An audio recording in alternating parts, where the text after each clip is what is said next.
right. Hey, welcome everybody to a special night and time of the Lovecraft eZine podcast. And we just might make this a semi-regular thing. Um, if you're watching live, I hope it's dark. I hope you have the lights off. And if you're listening or watching to this later, I hope the same thing. So, um, I've got Jeff and Scott Thomas with me. Hey, guys. Hello. So, yeah, these guys are really good writers. Scott's very good at what we call quiet horror. Um, how would you describe your writing, Jeff? Probably you could do it better than me. I don't. It's hard to say. I write weird fiction and Yeah. often blend science fiction and horror, but not always. But I've done a lot of that. Yeah. Well, we've got one or two stories by each of you to read. I just turned on the light here because Scott has given me permission to read one of his shorter stories that I really like from Over the Darkening Fields.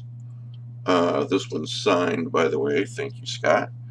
Over the Darkening Fields by Scott Thomas. So, if you enjoy this story, grab that book. Midnight in New England is another Scott Thomas book, but just Google him and be aware that there's another Scott Thomas out there. So not to be confused with the kill. Not to be confused with this talented guy here. Scott started on that. Yeah. So I've got a couple of short stories out there myself, but they're not really appropriate for this venue. And actually, what I'm about to read, Winter Census, is not really a ghost story, but the cool thing about it is, as the reader, you're not sure what kind of story it is. I talked with the gentleman who does the Knife Point Horror podcast, and so much of the stories that he tells, there's really not an explanation for them. That it basically goes like this: this is what happened. Don't really know why. Don't know, how or why this happened, but this is what happened. He said to me, that story that I tell about my wife and I driving home late one night out on a 2-lane, and this kind of two-dimensional humanoid shadow ran across the road. We both saw it. We don't have an explanation for it, and he was talking about that. He goes, right there, you have a very short, very good, weird fiction story. So, with that in mind, I'm going to read Winter Census, and then Jeff's going to read something, and then Scott's going to read something, and we'll look at our time and see how much time we have left, and maybe go from there. So, I'm watching the comments, so I'm glad you guys are here. And enjoy it. I don't think I'm as good of a reader as Jeff or Scott. They've got a lot more experience at it than me, but here goes anyway, okay? If my cat over there doesn't ruin things. Winter Census by Scott Thomas. All right. This isn't a story about the conventional horrors of homeless life. Not that I couldn't fill volumes with that stuff. But since you asked me for the most disturbing thing I've seen, I'll tell you. It was late December, and I was a volunteer with a group working for the mayor's office. It was an annual event. Our task was to go around the city and to take account of all the homeless people we could find. It was only my second time, and though I'd been involved with the shelters for several years, and I'd organized food drives and things of that nature going back 9 or 10, I was accompanied by a young guy named Don who was an EMT, and Father Ed Willard, a priest who had dedicated so much time and soul to looking after the disadvantaged that he had been written up in a national news magazine and had made quite a number of appearances on local television. We were quite the dedicated crew. The winter had been mild up until that night, generally speaking, though it's true what they say about New England. It can change in a flash. It's best not to get complacent, even with a long stretch of merciful temperatures. It can drop down to a wind chill of 30 degrees below faster than you can say hypothermia. That night we got the first real wintry stuff of the season. It was bitter cold and snowing pretty good. Windy, too. A ragtag army of vehicles spread around to explore the city armed with flashlights and blankets. I don't mind telling you that the census adventure could be frightening at times. We would venture into some pretty rough areas, and there were some scary characters around. Ever drive through Roxbury after dark? I think if I were to go again, I'd want to carry a gun, especially after that night. It didn't take us long. They were huddled in doorways, in alleys, in places you wouldn't believe. People can get pretty creative and fit their bodies into some strange places in order to get out of the cold. We had to joke to keep up each other's spirits because the tragedy factor was so profound.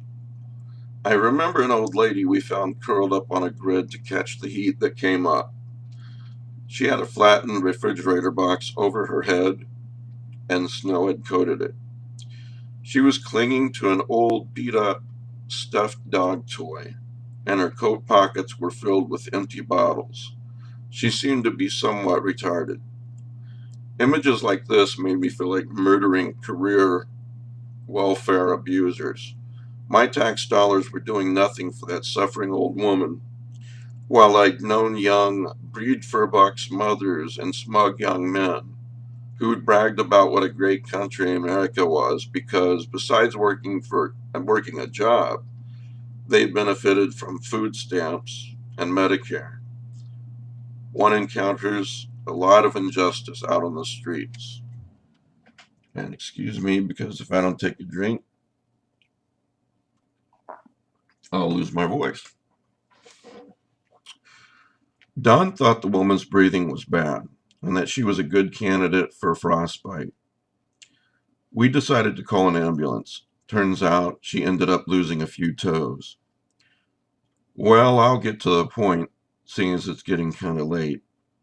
We had gone into the north end, where there were a good deal of old brick buildings. We parked, then crunched along on the snow-white flakes whirled down through the pink haze of the street lamps.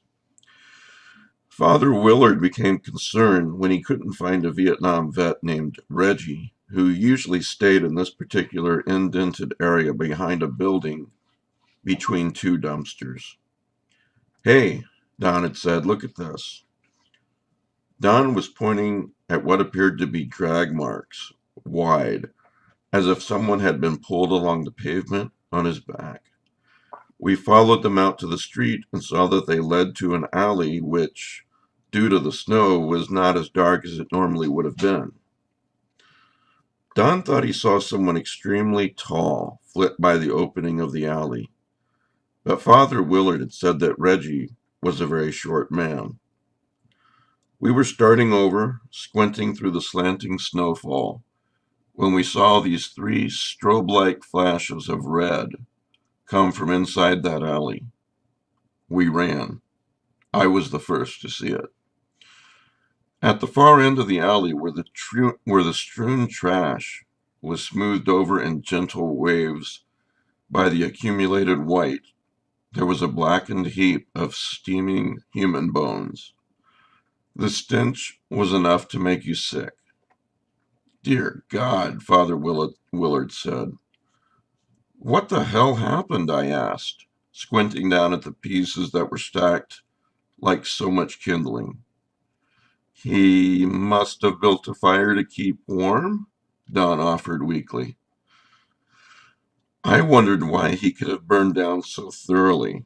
I mean, there was no sign of scorched clothing, no suggestion of skin, muscle, or organs. There were only bones.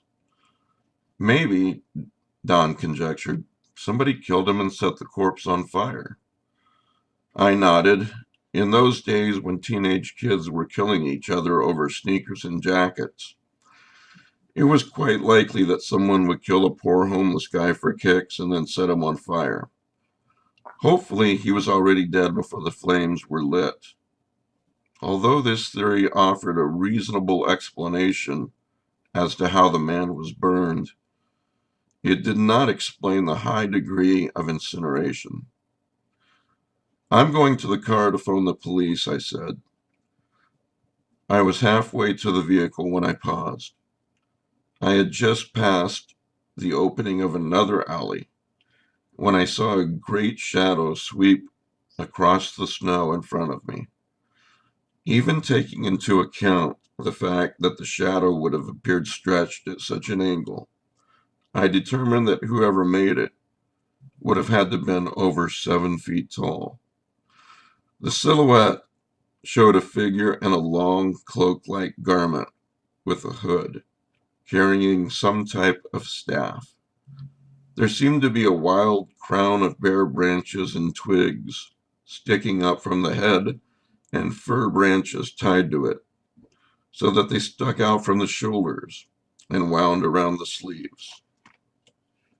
And here's where I take another drink. Sorry about that.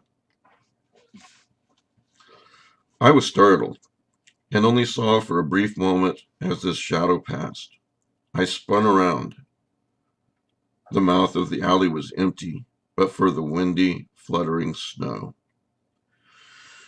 It was a long and bitter night. The snow continued to fall steadily until there were several inches.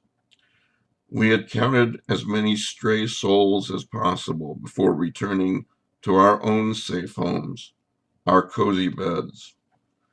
Strangely enough, we not only tallied up the number of homeless, there was another count taken, a grim and perplexing one. For on that night, 12 sets of smoky, blackened human bones were found in the snow-haunted alleys of Boston. Great story, Scott. Thank you. That was a lovely reading, Mike. Excellent job. Oh, thank you. Like Mike was saying, I like the inexplicable nature of it. That makes it all the more eerie. Yes, yes, it's quiet horror, and it's also, weird fiction sometimes is this is what happened and we can't explain why. And that mysterious element makes it all the more. This guy is basically telling someone else the story of, all right, the weirdest thing I ever saw was this. This is all I can tell you. I don't know anything else. So excellent. Yeah. And M.R. James, he's so well known for being the classic Victorian ghost story master, but his stories, they're not always what you could readily call a ghost. There are stories where he has furry creatures with fangs and claws as well. Right. Giant spiders and I was going to say the same thing, that he's considered like one of the masters of the ghost story, but the supernatural elements are not so easily explained as ghosts. They're so inexplicable, so mysterious, and probably most of his horror stories, I think, are that way, and that's what makes them so cool. And so effective. I mean, if you don't really know what happened, you just like this very strange, very frightening thing happened, but you can explain it, then some of that fear goes away. Yeah. But if you can't explain it, then it remains. And from the point of view of the person hearing the story, I think is more interesting, So it does really sound like, and the way he's he's saying, I've got to get on with the story because we're running out of time, whatever. It sounds like he's telling this story in a bar or something, you know? Yeah. He's a stranger and he's letting them know this story. And yeah. I like that approach. Or I imagined, I mean, Scott would maybe know, of course, he wrote the story, but I imagine telling a new recruit to this winter census thing, mm-hmm. you know. So I saw it as a sort of dark pagan sort of, you know, that time of year, maybe more in Europe and Britain than in our culture, but that time of year is very, you know, mystical in ways. That's the ghost story tradition in Britain at Christmas. But I saw it as a sort of like dark pagan turn of the year sort of spirit, and the number of burnt bones being significant, perhaps like 12 of them.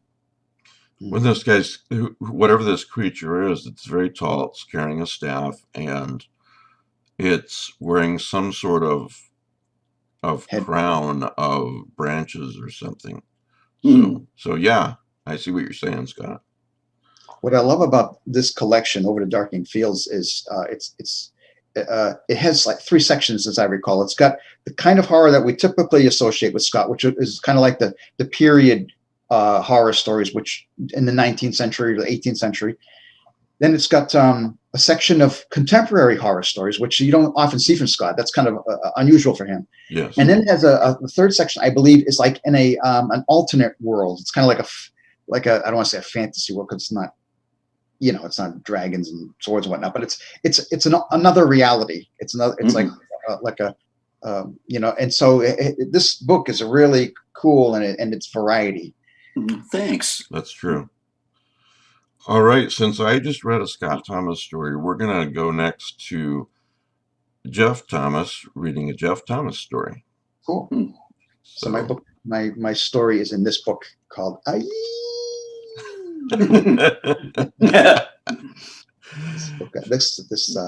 gotta find it. This copy actually belonged to my mom. This is my mom's copy.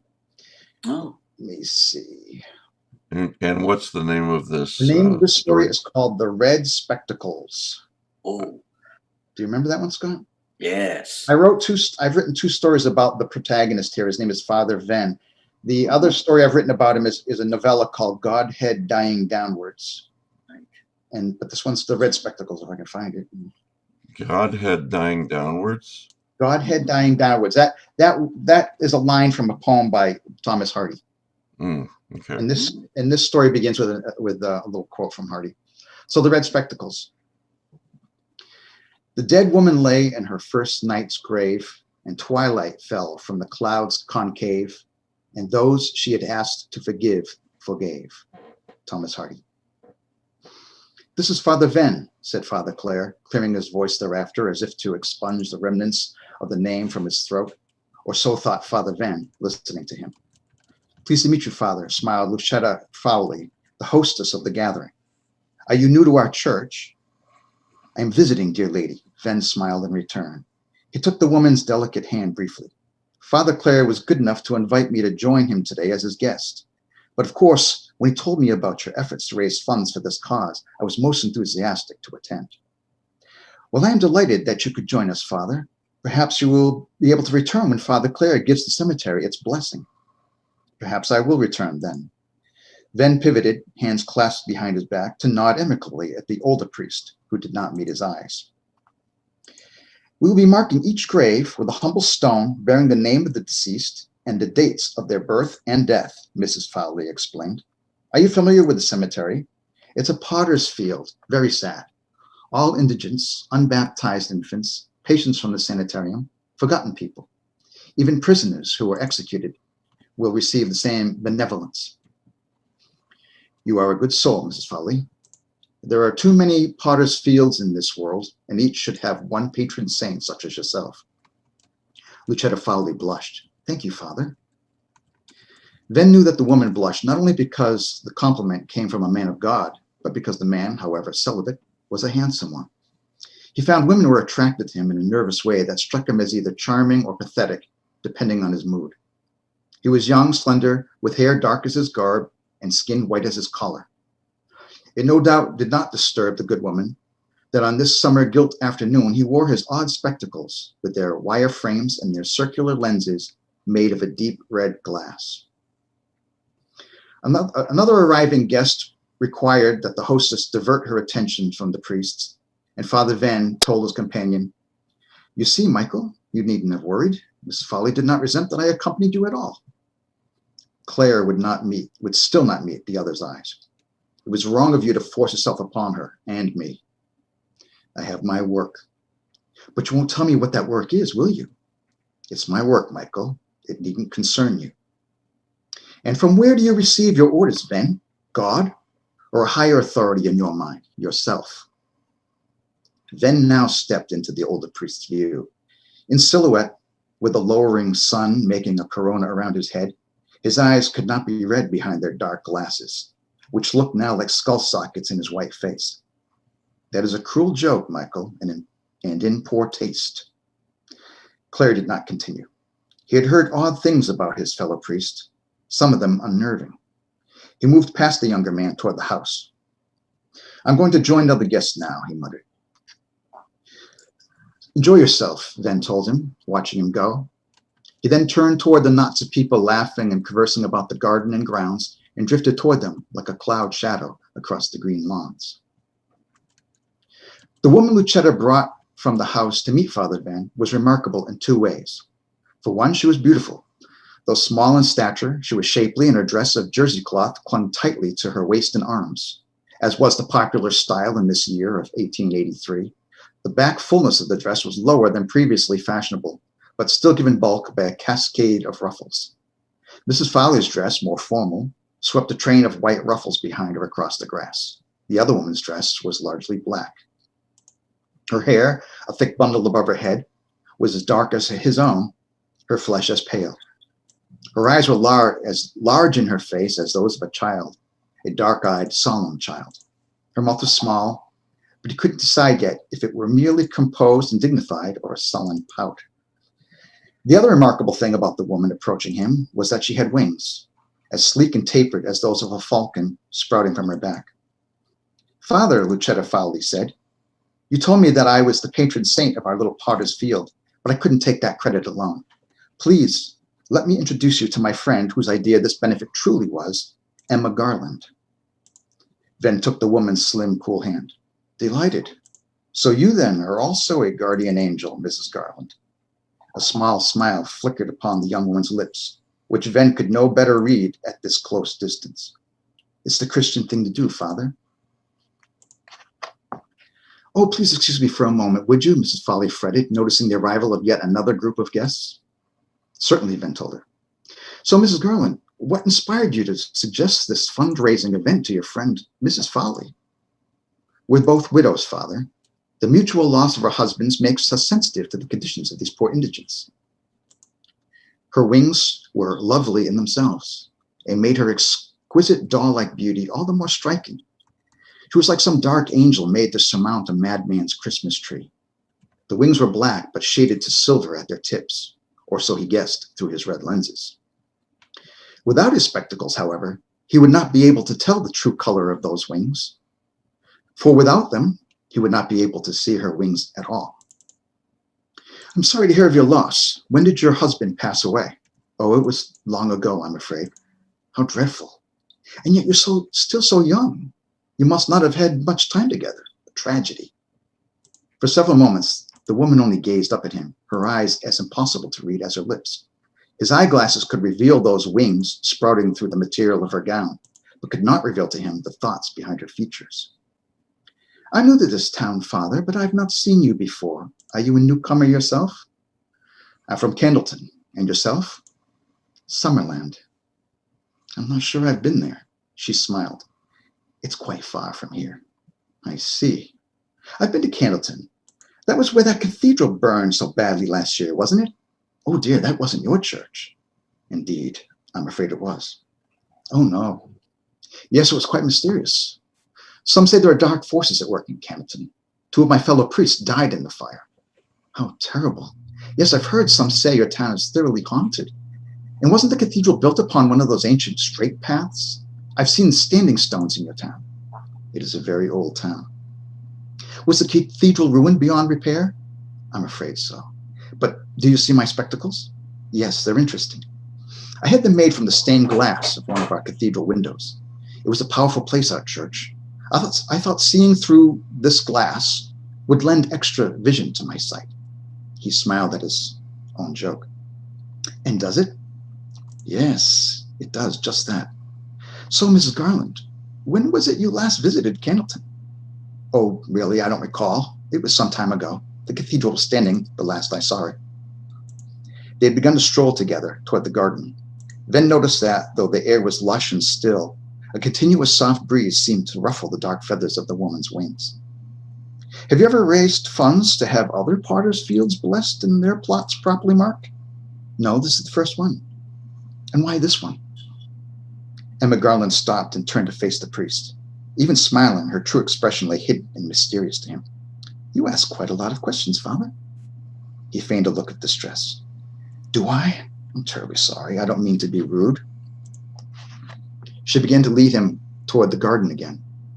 The sun was burning its way below the edge of the earth, and the garden was blue with the gloom of summer evening.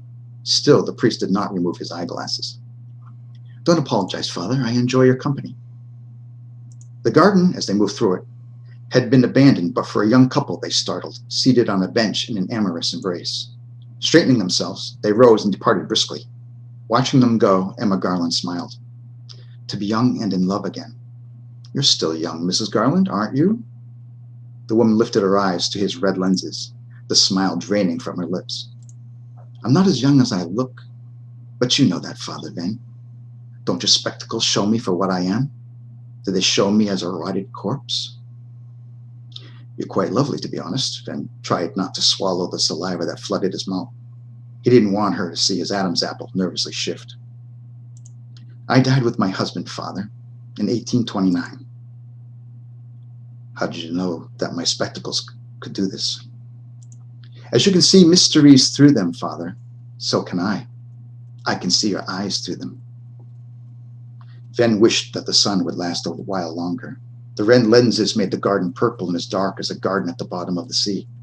And like some phosphorescent fish, the pale face of the woman before him seemed almost aglow, luminous. When the cathedral was burning, I saw a winged figure through the window, Venn told her. I didn't know if it were an angel come to lead our souls away, or a dark angel who had come to destroy us. I can't help you with that, Father. I wasn't that angel. Several months ago, when I visited here, I saw you in town at a distance in the company of Mrs. Foley. And then when the good Father Clare told me of Mrs. Foley's party, you came to destroy me, thinking I destroyed your church. Who are you, if not a fallen angel? Why are you walking the earth? Why are you walking the earth, Father? I have a mission to do good, to right wrongs. As do I, Father Venn.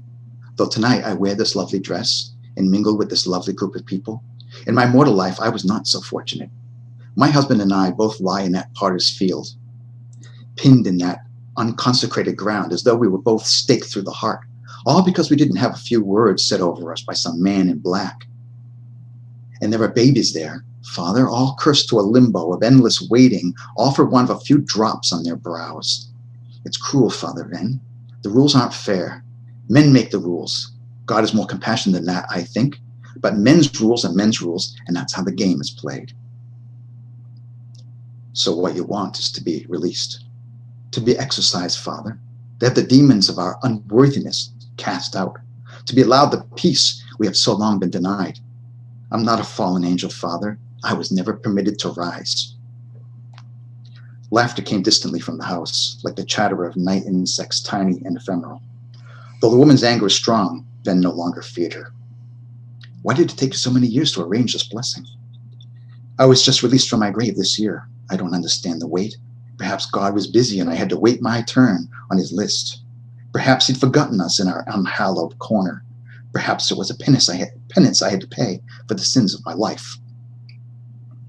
Venn shook his head. I couldn't tell you. But let me help you. I'll be here with Claire on that day. I'll set you free. You and your husband and all the others. He gazed off into the murk of the garden. Perhaps it was this I was meant to do all along, and not hunt for the demon that burned my cathedral as I believed. Maybe it was God who burned your cathedral, Cinema.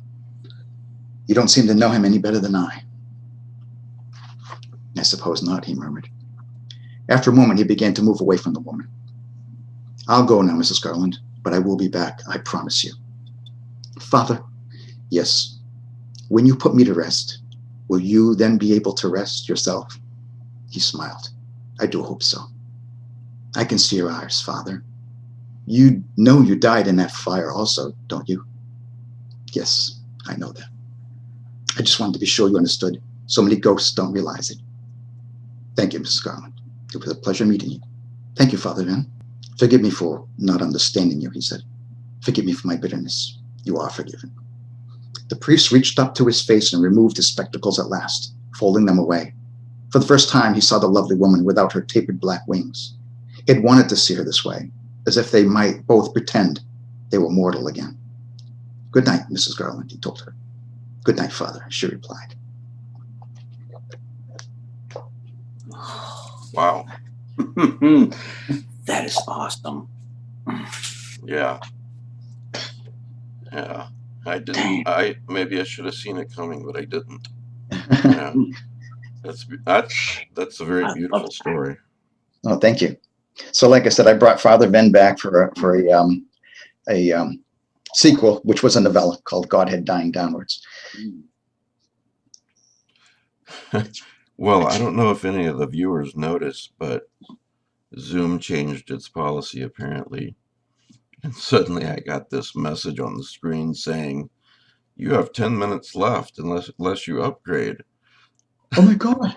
What the hell? I was asked to upgrade today too, but I didn't. I just kind of blew it off. Oh my God, what? And I'm like, well, I think it's just for the host of the meeting. So, and I was like, you got to be kidding me, because every time I do something like this with Jeff and Scott, some weird technology thing goes We're cursed. on. We're cursed. Yes. Well, yeah. I was able to fix it. So. Oh, thank God. Oh, yes. Oh my God. I thought. No, I just. I'm sure some of the viewers noticed on the screen that you have 5 minutes left or something like that. Oh, so, my goodness. Anyway, there's a humorous interlude. That was a very beautiful story, Jeff. Correct me if I'm wrong, but it seemed like you were getting choked up towards the end there. Not as bad as when I practiced it a couple days ago. I invest a lot of emotion into my story, so I feel yes. Yeah. Excellent reading. That's the way it should be. My word. Scott, and I'm sorry, tell us again the title of that story. Oh, that was called The Red Spectacles. The Red Spectacles. Mm-hmm.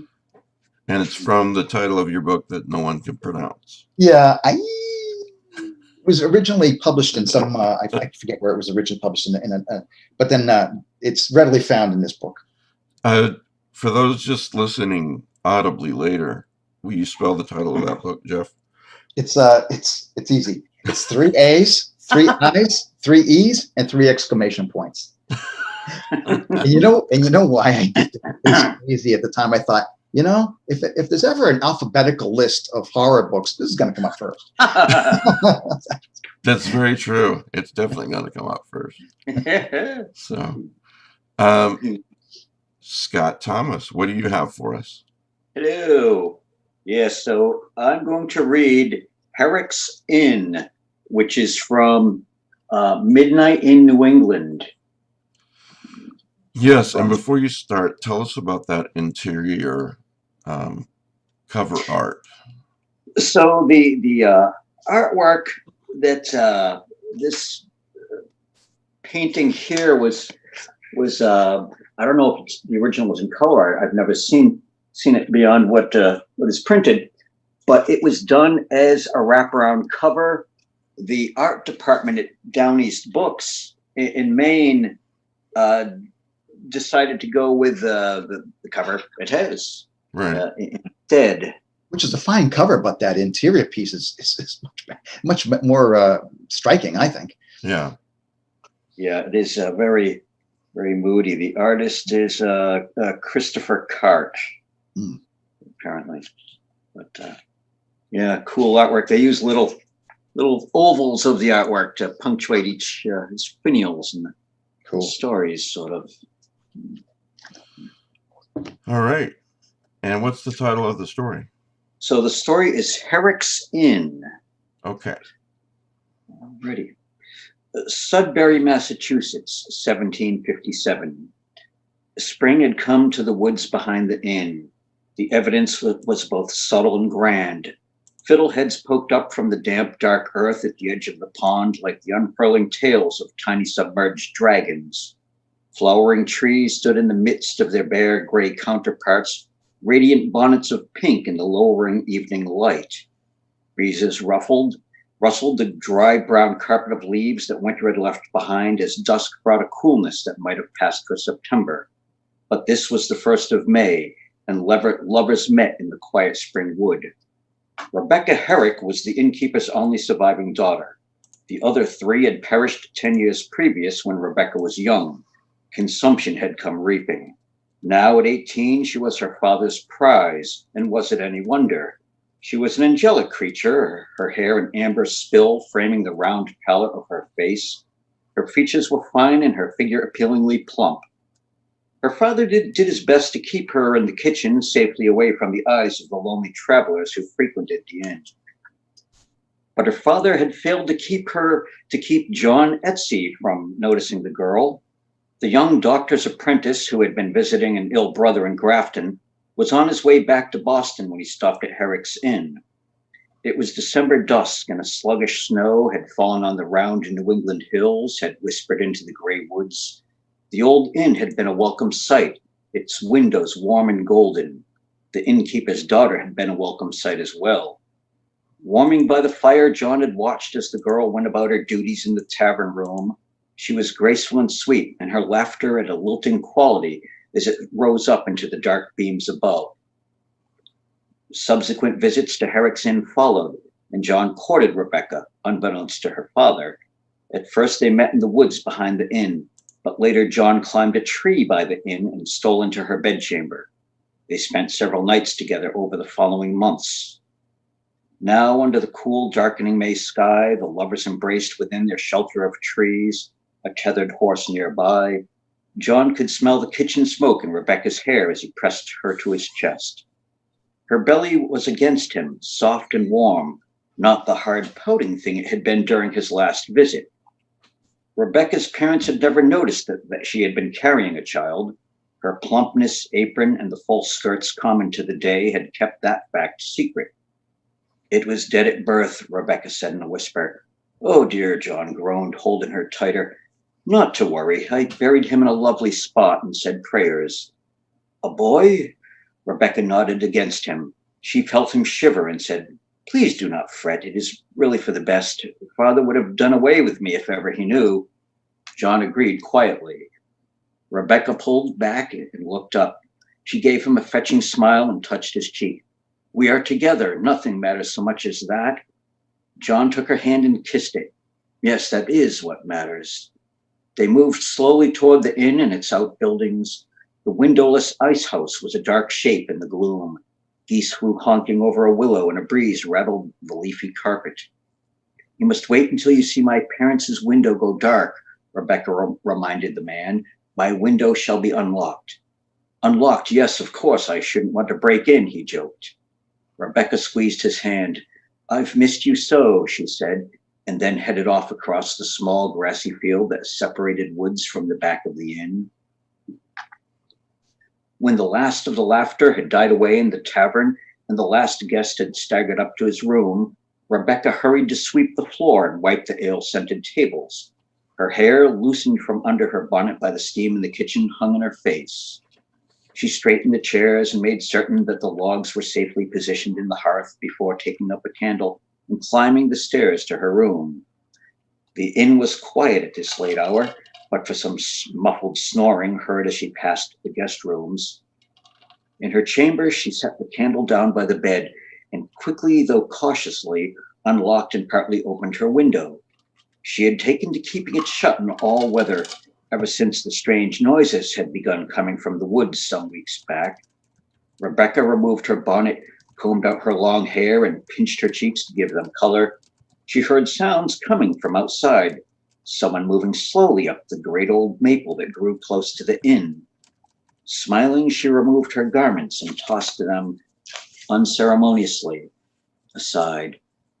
The air gave her a chill. She slid into the bed, pulling the covers to her throat, resting her head back on the pillow that she had used to smother the baby. While the candle was largely burnt down, the wick could have used a trimming, and the flame burned too high. The glare on the glass prevented her from making out the vague figure that was now pushing open the window. John stood in the dark wood, stomping in place to keep warm as one by one the windows in the distant inn went dark. The chill made him restless, made him imagine the heat of Rebecca's body. The leaves rattled somewhere, and once he turned and thought he saw a small hunched animal ducked behind a tree. A skunk or a raccoon, likely. Animals sounded in the deep expanse of tangled trees. Living in the city, he had grown unaccustomed to the sounds of wildlife, had forgotten how some birds could sound like a baby crying. Another window went dark, the window that belonged to the innkeeper and his wife. Grinning, John stepped out from the edge of the wood into the small field. A light glowed in Rebecca's room. He had reached to the inn, old and somber looking, rambling, the ancient structure added to over the years, grown out from its original humble size. There were several scraggly lilac bushes along the base of the structure, their purple flowers just days from blooming. The stately maple bloomed, reached up past Rebecca's open window, towered over the roof. John grunted as he hefted himself into the lower branches. There were a good many sturdy limbs to climb on, no worse than a ladder. The window was close. He could see the candlelight wavering on the ceiling of the room. He heard something as well, but could not readily identify the sound. Was it slurping? Successful at last, John gripped the edge of the open window and pulled himself up. He looked in at the bed, at Rebecca dead and naked upon it, with a small gray form crouched on her belly. Its hairless head was round, and it stopped nursing at a pale breast to turn and glare at him. It hissed. Somehow John managed not to scream. He scrambled awkwardly down the hill and fell several feet from the bottom. He ran to where his horse was tethered, just inside the dark wood, and spurred it swiftly to the road. His heartbeat matched the pounding of the hooves as the mare galloped along the track. Even when John closed his eyes, he could see the baby's face, like a small rotting pumpkin, the disintegrating flesh lit softly, internally, as if by a chunk of the moon. Mostly he saw the eyes, darker than a skull's, darker than the night into which his horse carried him. Oh my goodness, that's a ghastly image. I love it. That is one creepy story. Oh my God. Well, before we go on to the next one, I don't know if you guys saw this. I passed them on in our comments that the public can't see, but so far what we have here is, won't read everything, but regarding your story, Jeff, this was written then. Scott Goudsword says, "What a great line about the fallen angel." Heather Mitchell says, "That was powerful." Mark Jones said, "Nicely done. We'll be ordering the book soon." Cool. Freddy Kitty says, "That was spectacular, Jeffrey." That's not your sister, is it?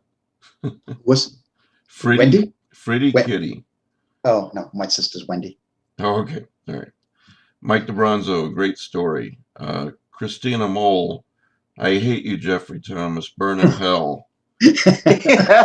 Just kidding. You're the best. When I first saw that, I thought someone was trolling.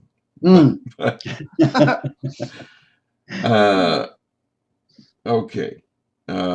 Then Dave said, "This is indeed a treat. I wish I could be sitting in candlelight like you, Mike, but it's still daytime here in California."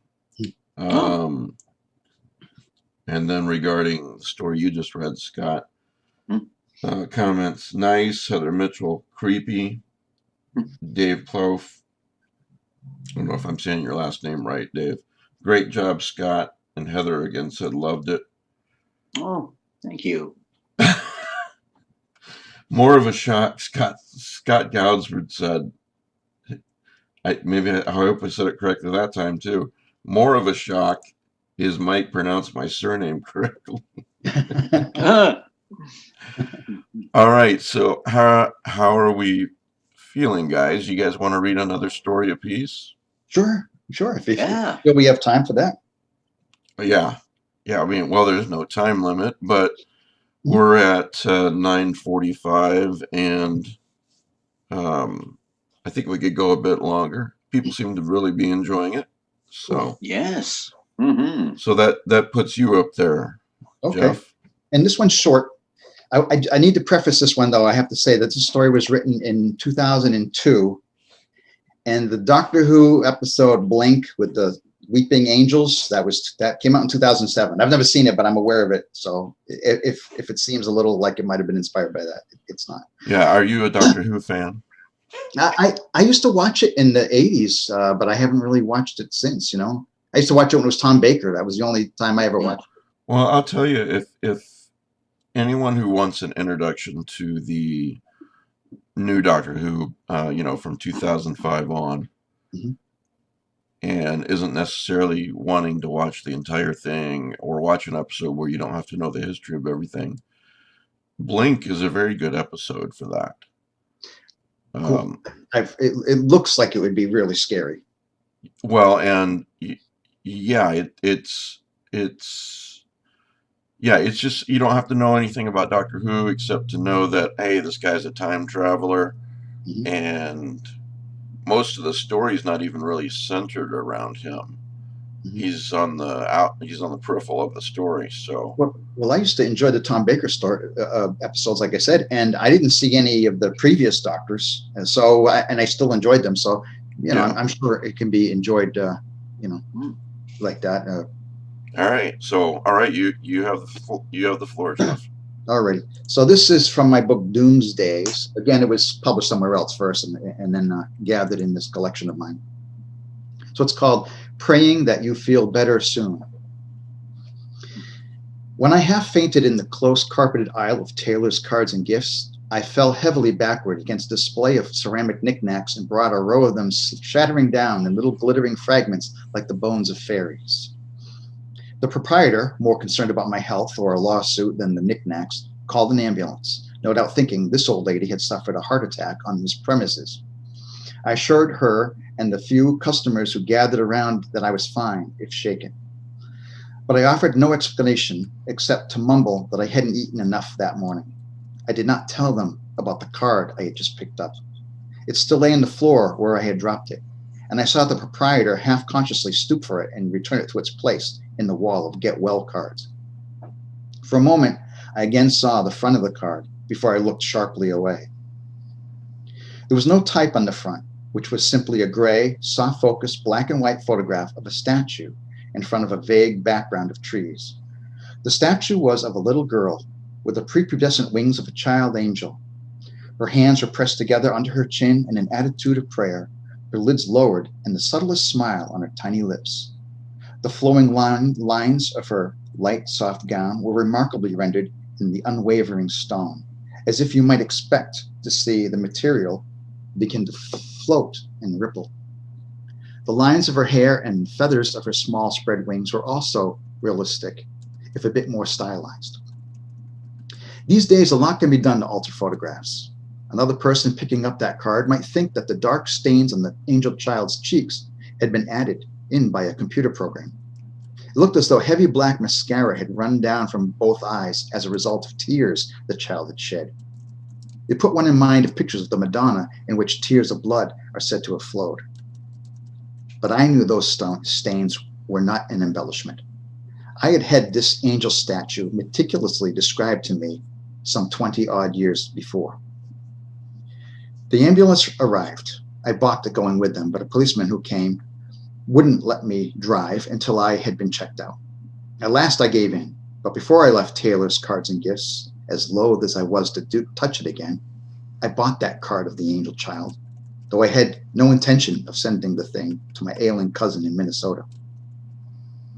While seated in the back of the ambulance, no, I told the officer, I had no children to drive me to the hospital, and my husband had died years ago. I took the card from my bag with trembling hands and heart and opened it at last to read its inside sentiment. There was a closer shot of just the statue's prim folded hands, screened to look lighter, and the scrolling words, praying that you feel better soon. It was my husband William who described the angel child to me. Will had been an employee of the Department of Public Works, and it often fell to him not only to plow snow from the roads of Eastboro during the winter, but from the roads and pathways of the several town cemeteries as well.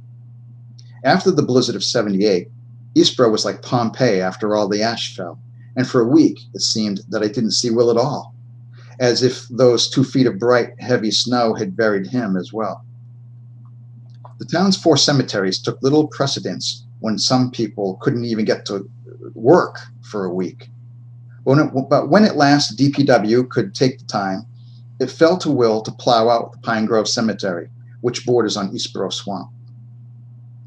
Will told me later that evening that although the sky was a blazing blue that afternoon, a biting wind had been whipping up mists of sparkling snow dust like wraiths that billowed between the ranks of stones. Well, Will didn't say it like that. Will wasn't one for embellishments or for much talk at all. But I could visualize the scene as he related it to me that evening. And Will's emotion made the visualization all the more vivid because he was shaken that evening, and Will wasn't one to be shaken either. The snow lay in as yet unbroken dunes and drifts, and he could only tell where the paths lay because there were spaces winding between the rows of granite markers. He lowered his plow and began what would prove to be a long afternoon's work, Pine Grove being the largest of Eastboro's graveyards. Up front, when one enters into Pine Grove, the plots tend to be newer, the rows neater, the markers more polished and modern in their outlines. The cemetery began at the periphery of the swamp and grew out from there. There are no old willow and urn 18th century slates as there are in the Midtown Cemetery just down the street from my house. The oldest stones in Pine Grove date back to the mid-19th century. At the back of Pine Grove, Will must have seen those pitted, slanting white markers with their raised or indented words nearly erased by rains and many previous blizzards and biting winds. There is a section along one side path that is entirely devoted to children, many of them stillborn or dead in their infancy. It's a sad little spot, a tragic reminder of a time when such deaths were more common than now. But that isn't where Will struck the stone angel. He was turning down a fresh pathway when his blade caught against something buried in an especially deep drift. He said he heard a screeching as the metal ground against stone. Hissing a curse under his breath, he never swore outright, and certainly not at me, Will stopped his truck and got out with a shovel in hand. A less conscientious worker wouldn't have thought twice about the accident and kept on going despite whatever damage he might have caused. I sometimes wish Will hadn't stopped and dug out the thing he had struck so as to inspect it. But then he wouldn't have been my Will if he hadn't. The first thing he laid bare was the top of a head. As he dug further, he uncovered a child's head with dreamily lowered lids, streaked stains down both cheeks, and a smile so subtle the Mona Lisa might seem like a grinning fool. He dug further, like a less than enthusiastic archaeologist, and he didn't stop until he had found the spot where he had struck the little statue. There was only a scrape across one of her stylized miniature wings, a white scratch against the age-stained gray of the rest of her. Will was relieved. The statue leaned a bit to one side, but he didn't know if he had caused that or if it had been a natural occurrence. There was nothing he could do about it that either way, and so he got back into his truck, poured a fresh coffee from his large plaid thermos, had a few sips, and resumed his work. He circled about the cemetery, and the winds picked up in speed like waves breaking against his windshield. He told me that as he turned into yet another pathway, though nearly finished now as the sun began to lower and the snow began to turn a dark violet color, He saw an odd thing through a cloud of this whipped-up dust. Distantly, through the glittering veil and the naked branches of intervening trees, Will saw a child that seemed to be having a violent seizure. The figure was vague, but seemed to be tightly bound so that it couldn't move its arms or legs, could only whip its body madly from side to side. It was as if a child were being terribly electrocuted, as Will described it, his deep, low voice in a raspy whisper, tinged with shame at the tinge of fear I heard in it. Violent, jerking spasms. The child's clothing seemed to be snapping and blowing behind it in a blur. He heard no cries, but he said he could see the steamy exhalations of the child billowing around its head, obscuring its face. Needless to say, Will turned his truck around as quickly as he could manage, and headed back that way. But as he rounded a bend and neared the spot, he realized what he had really seen. It was the angel statue he had struck. It was not moving, its face as placid as when he had uncovered it.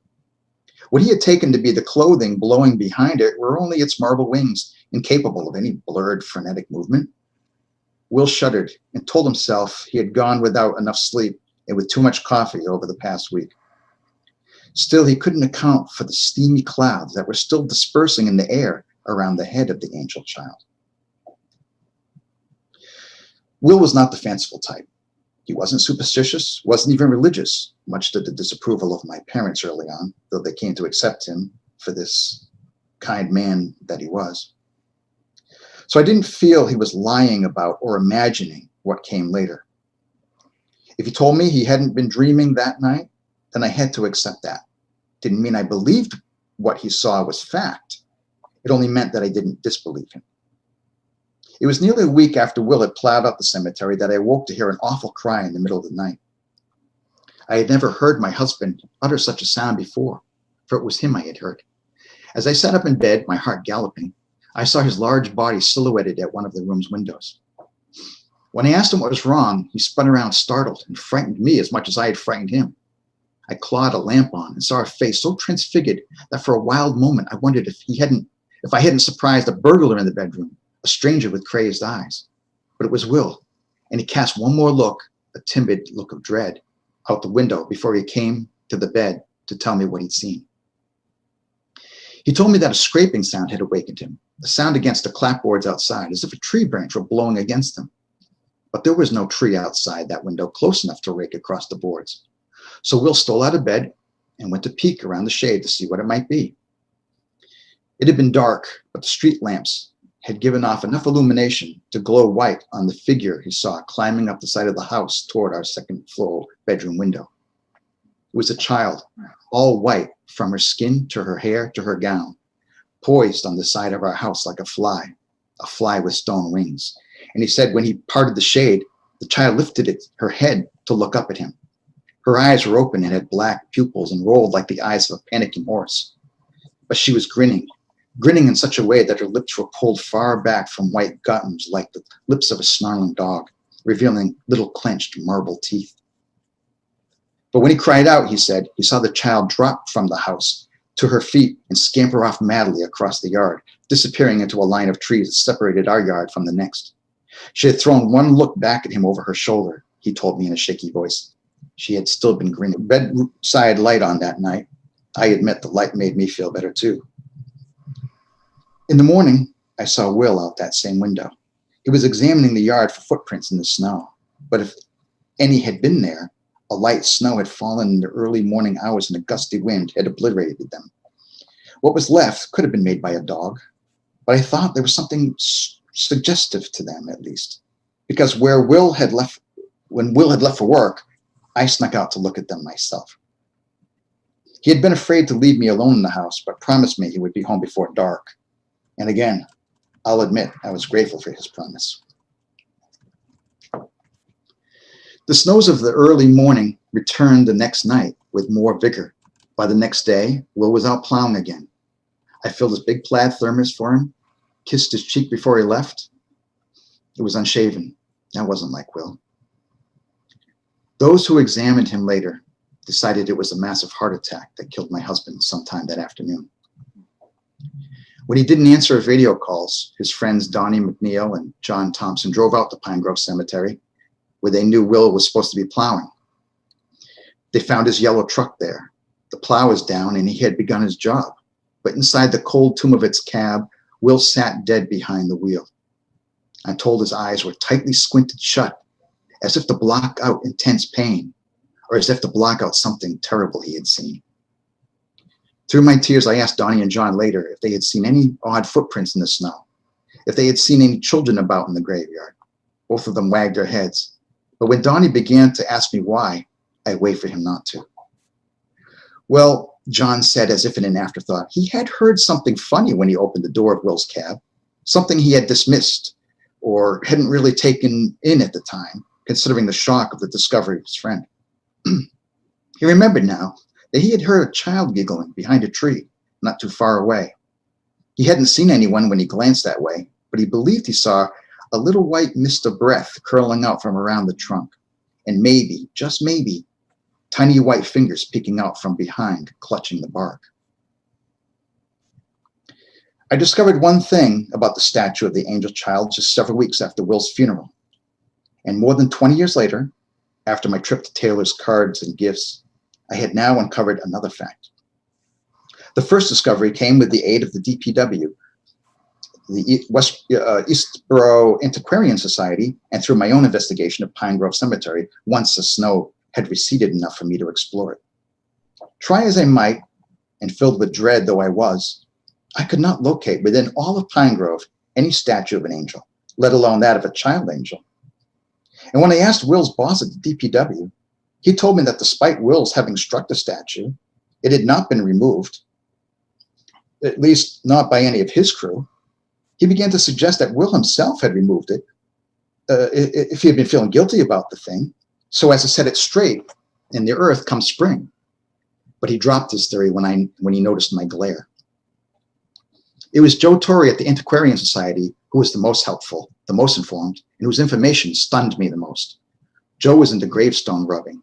She would have known these things. She told me there had never been any angel statues in Pine Grove Cemetery. And that was where it ended for 20 years. And though Will and I had plots already purchased in Pine Grove, I had Will cremated and scattered his ashes along a path in Acadia National Park where he had kissed me on our honeymoon. I did not want him left helpless in that cold ground under future snows. The Get Well card with the angel was printed by a large corporation that was not immediately receptive to my letters, but I persisted with more letters and several phone calls, and my niece contacted them over the internet, until finally I was given the address of the photographer who had taken the photograph of the angel with her dark stained cheeks and her little hands pressed together demurely under her chin.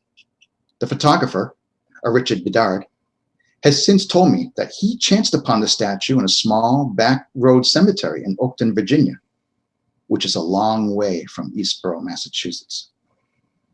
I do not want to visualize a small white figure scampering along dark roads in the dead of night in its mysterious migration, or perhaps even flying. I try to tell myself some nights as I lie awake in the same bedroom where my Will stood in terror at that window, that it couldn't be the same statue, couldn't be. But it's clear in the photo, you see, white against the gray of the stone. There is a long, shallow scratch across one of the angel's wings. Wow. Man, oh man. Praying that you feel better soon. That is awesome. Yeah. Man, that's creepy. Yes. Damn. So you can see why I wanted to preface it with that little disclaimer so people wouldn't think that I was ripping off Doctor Who, you know. Yeah. That is creepy. But My word. wow. I've got Again, not a ghost story, but inexplicable. Yes, absolutely. I've got a question for you, Jeffrey. Mm-hmm. This is from Freddy Kitty on the live chat. Question for Jeffrey: the art he's shared in the past of a blue angel launched in a tree, does it connect to the red eyeglasses story? No, I have a print of it hanging up on my wall over here. That was done by Steve Santiago, and that was to illustrate the story Jar of Mist, which originally appeared in the Lovecraft eZine. Yes. And it's in my collection, The Endless Fall. Oh, yes, I remember now. Okay.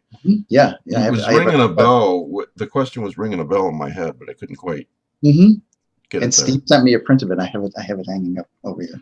Such a talented artist. Yes. Yeah, Yes. you can read that story in Lovecraft eZine. What's the title again? Jar of Mist. Jar of Mist. Yeah. And it was that was a tribute to W.H. Pugmire. That's right. That was for the W.H. Pugmire tribute issue. That's right. That was for the Pugmire issue.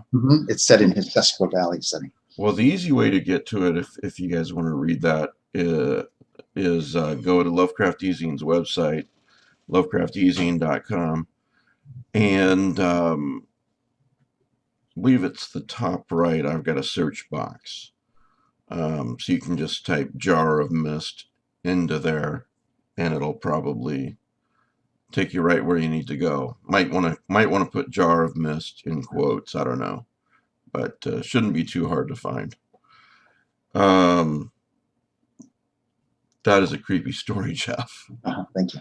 Yeah, I love. I notice there's some family like Pine Grove, obviously, locate Eastboro, and our grandfather You work for the DPW stuff, the plowing for the town, and yeah, cool.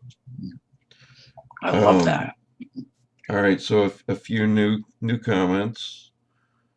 Mark Jones on this story. Mark Jones says chills. Mike DeBronzo, nice and spooky. Dave Plouffe is just clapping. Freddie Kitty says, "Is there a theme here? Freakish burials." Scott Godsword says that was creepy as hell, Jeff. And Dave again says, "I'd actually like to know how the house on Cottage Street, where the brothers lived, impacted their writing. Impacted their wanting to write horror stories." I think we were already writing horror stories well before Cottage Street, but Cottage Street definitely makes an impression. I'm working on a new short story right now, and I visualize the Cottage Street house, the protagonist living there. It's definitely, and being haunted, as Scott and I have talked about thoroughly before. I think that kind of enhanced our interest in what we were already interested in, but just kind of it feeds into it. There was another house on Cottage Street we lived when we were kids. 9 Cottage Street, right? Yeah, just down 2 houses from that one. Oh, really? And there was some weird stuff there happened. Yeah, it must be us. I think it's you. I did live in one spooky house growing up, and we actually moved a lot within the same town. But man, this place was spooky. And I had a bedroom on the first floor. My parents and my sister, their bedrooms were on the second floor. So I was scared out of my mind every night. I was probably 7 or 8. So, and it was kind of a creepy house. So, Scott, do you have one more that you want to read, or do you want to put it? I do. All right. Sounds good. Alrighty, and my bookmark is my. Thank you. If you're listening to this later, I like to visualize you, dear listener, that you're either driving late at night, listening to this somewhere on a trip, or it's late at night and you're in your bed listening to us read these stories. So, or it could be noon and you're at your job. Who knows? All right, Scott. So, excuse me, Jeff. Could you tell the audience again, the name of that story and which collection it's from? That one's called "Praying That You Feel Better Soon," and it's in this book called Doomsdays. Doomsdays. Dark Okay. Regions Press. All right, Scott. What are you going to read? The title story from The Garden of Ghosts. Okay, go for it. Out of print. So the Garden of Ghosts, Massachusetts, 19th century. The house, as I recall it, was always gray.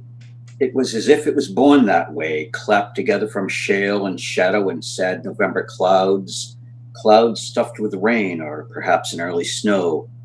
But it's ghost you want, isn't it? And so you ask, was it haunted? All houses are haunted in their own quiet way, their roofs beneath impatient rain, their chambers silent where balls bounced and puppets sang. And wasn't there always a corner or stairway into which the cat inexplicably stared? No, it wasn't haunted in the conventional sense, though it looked as if it should have been. I mention the house only in reference, for it was from that steep and faded behemoth of memories that I ventured into the world of ghosts.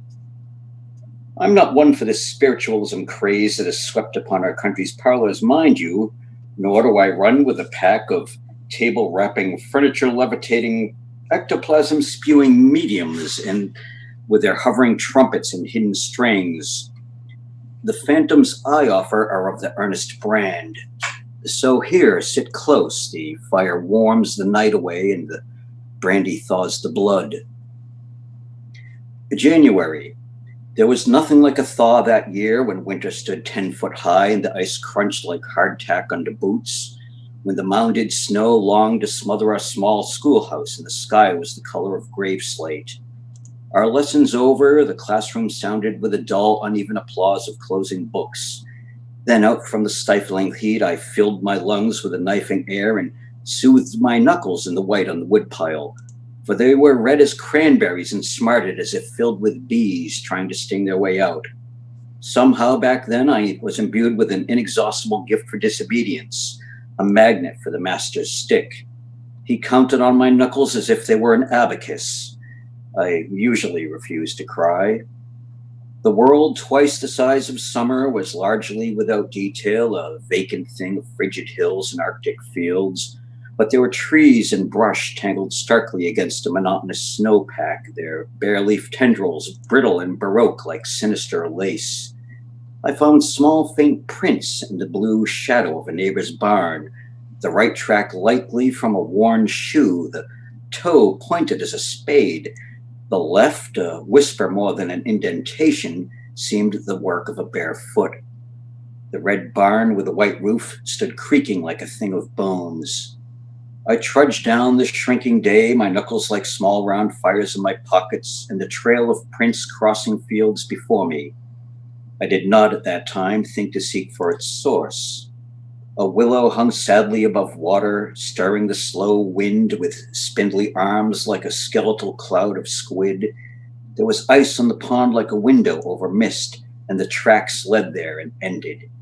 Beneath the shivering willow shadow, through the hard gray skin of the water's roof, I glimpsed the back of a small girl's head, her hair of drowned weeds in moonlight, as she crossed to the dark at the bottom of the pond, over the mud where turtles slept like seeds dreaming of spring. May. One bright morn in the heart of spring, when the rearing sun transformed dew into honey, the garden woke from its clammy sleep and sang beneath the clutter of bird voices warring. It was a soft, seductive tone among the blooms and shadows, a song of bees. The bees had inherited Mrs. Kimball's garden, for there were no human heirs. Her house sat empty but for mice and webs, and the memories she could not take with her. And while the house grew older with each passing second, the garden seemed all the more new. By this I mean to say that the garden was wild. It waxed and sprawled and spread and climbed unchallenged, and it was into this jungle, this poor man's Eden of shy, damp shadows and rosebuds puckered to kiss, that I ventured that warm, bright morn in the heart of spring. I had gone to assemble a posy for my lovely Ella of the flaxen ringlets, Ella of the beautiful woad blue eyes. Grinning like a fool, I felt as if a blindfolded minotaur bumbling through the close, desultory aisles of vegetation. Once mannered flowers of the cultivated variety had joined forces with their wayward weed cousins, as if in defiance of the structure that the late Mrs. Kimball had imposed. There were fragrant lilacs starting to brown and lofty delphiniums. There was greenbrier in a ravenous mass up the bones of a crippled arbor. There were bluebells and pansies, failing hyacinths, soon to bloom foxglove, and sweet Sicily, which announced itself underfoot. There was a border of lady mantle like foam from a warm green sea, and overgrown rose vines like mad thorned squid. Love was in my young man's breast and in the air, along with bees. Their tiny drumsticks, fat with golden felt. They gathered their pollen as I my blooms, soft blooms of purple, sweet blooms of pink, frail clusters of verdigris, delicate bundles of white. I was oblivious, humming like a bee, when from the corner of my eye I saw a figure.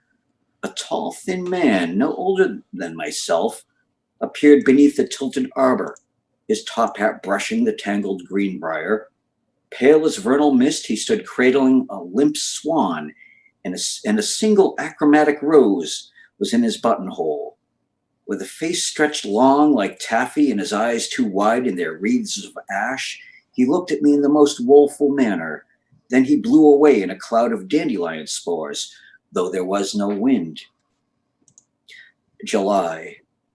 Before the apple harvest, before green pumpkins ripened, before pigeon hunts and pickling, there was July.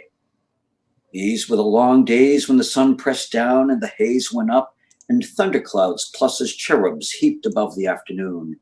And afternoon was slow over the green hills and bright upon the dark brook, and there was sweat on the brow, and everywhere else for that matter. Oh, but the ants were a frenzied calligraphy, and gulls blown in by storms called to a sea that wasn't there. Whatever did the crows think of that? The gulls winged sadly above the high gray family home, gray for it needed painting again, and the crows sat black, cocking their heads upon my smaller house nearby. It was Saturday, I think, and Ella's hand tasted of herbs when I kissed it, for she had been weeding in the beds in the warm summer shadows. On Sunday, we went berrying, and our hands were sticky and sweet. Ella adjusted her hat with purple fingers. After thunder and lightning like watch chains, night threw down its ancient dark, and my wife went to our bed. There was no fever, she assured me. It was only the heat. She asked me to fetch the cat. So I stood in the doorway of the house and called into the night. The cat, about its cat business, was not to be seen. But there were fireflies beneath milk-colored birches, and the air brought the scent of harvested rye. In the heavy July dark, when the moon was a balled-up sheet, I stepped out of the house and called again.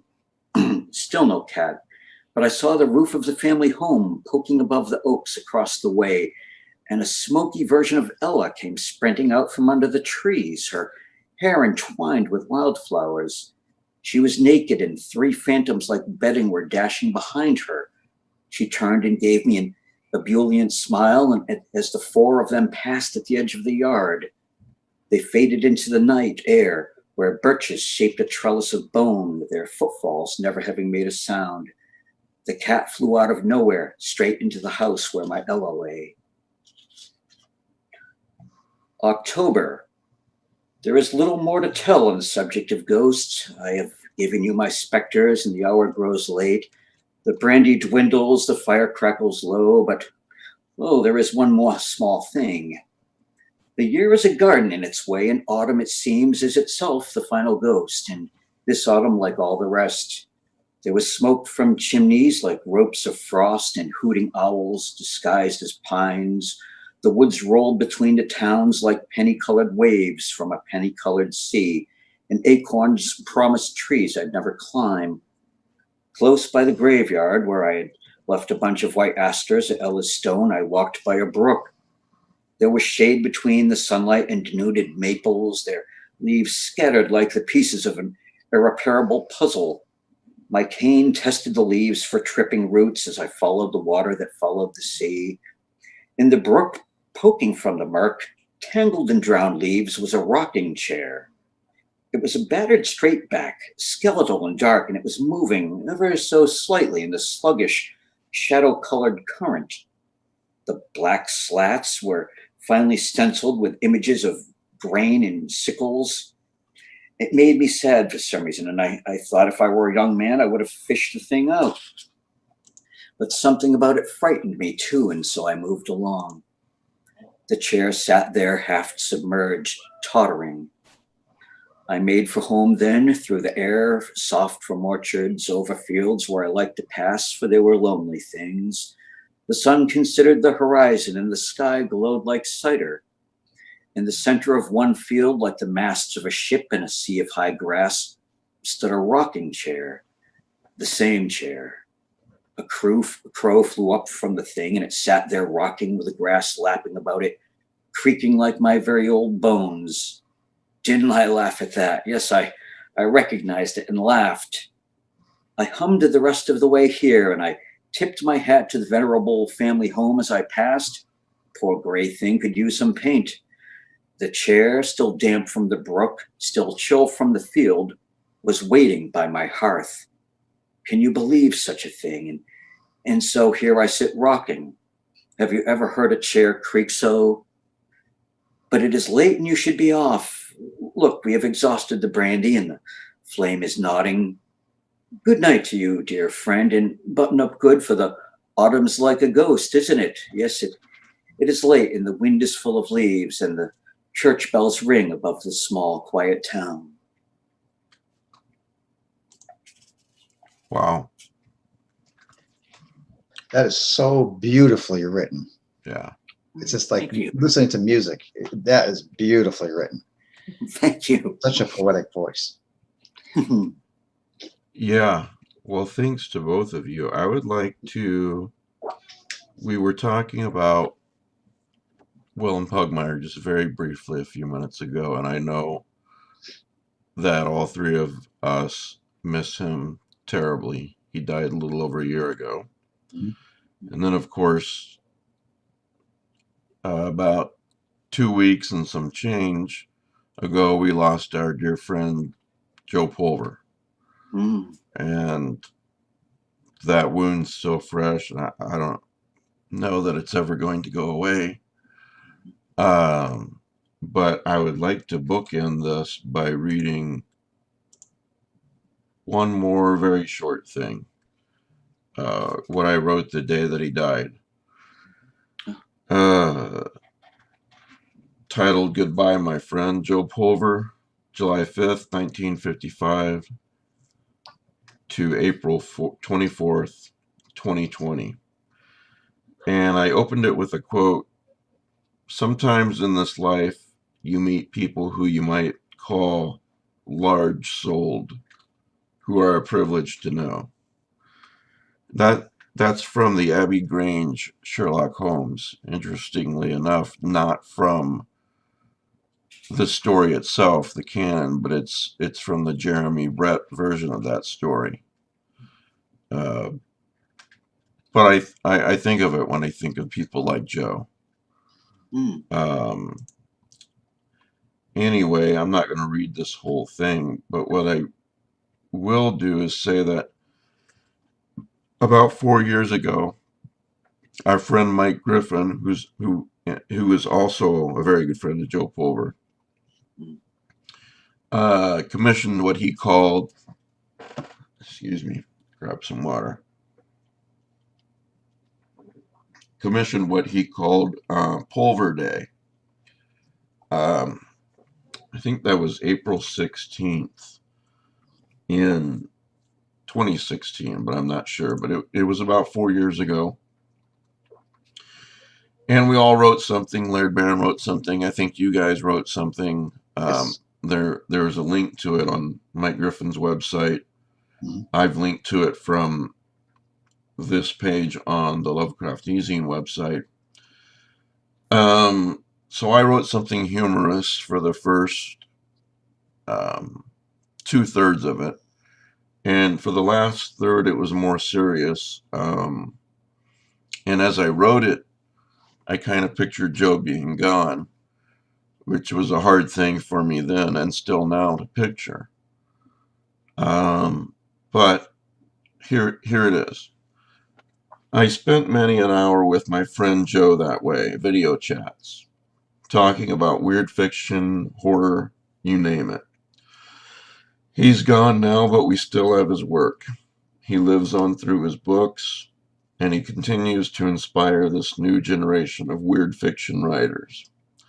I know because I've heard them talking about him.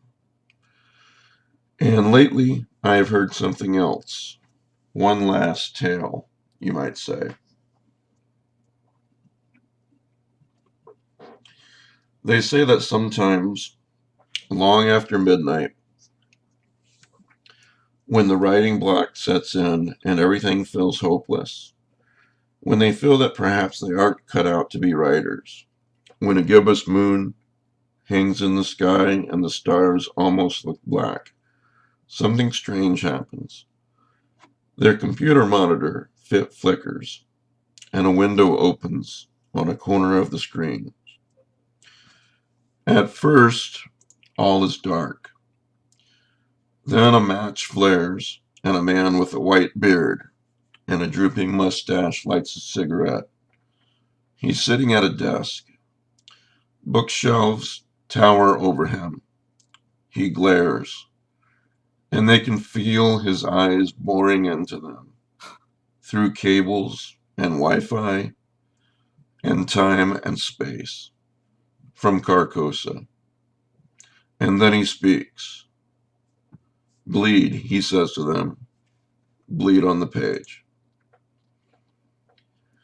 Which is something he would often say to writers. Mm-hmm. So that's beautiful. That's lovely.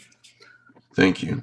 You can tell it's from the heart. You know, he was one of the most beloved figures of our, you know, of the weird fiction horror circle. That, you know, just it's still assimilating it, still processing it.